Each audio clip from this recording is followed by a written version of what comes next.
কাশ্মীরের পেহেলগামে সাম্প্রতিক সন্ত্রাসী হামলার পর যে যুদ্ধ শঙ্কা তৈরি হয়েছিল তা এখন বাস্তবে রূপ নিচ্ছে। পাকিস্তান ও পাকিস্তান নিয়ন্ত্রিত কাশ্মীরের 9টি স্থানে গতকাল ক্ষেপণাস্ত্র হামলা চালিয়েছে ভারত। ভারতীয় পক্ষের দাবি, এই অভিযানে 70 সন্ত্রাসী নিহত হয়েছে, যদিও পাকিস্তান জানিয়েছে নিহত হয়েছে 26 জন। পাল্টা প্রতিক্রিয়ায় পাকিস্তান দাবি করেছে তারা ভারতের 5টি যুদ্ধ বিমান ভূপাতিত করেছে। এই উত্তপ্ত পরিস্থিতিতে বাংলাদেশের ক্রিকেট প্রেমীদের উদ্বেগের কেন্দ্রে রয়েছে পাকিস্তান সুপার লিগে খেলতে যাওয়া দুই বাংলাদেশি ক্রিকেটার পেসার নাহিদ রানা ও লেগ স্পিনার রিশাদ হোসেন। তাদের নিরাপত্তা নিশ্চিত করতে তৎপর হয়েছে বাংলাদেশ ক্রিকেট বোর্ড।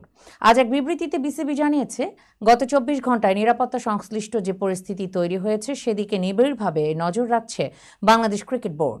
এই মুহূর্তে পিএসএল এ থাকা বাংলাদেশি খেলোয়াড়দের নিরাপত্তা ও সুস্থতা আমাদের সর্বোচ্চ অগ্রাধিকার।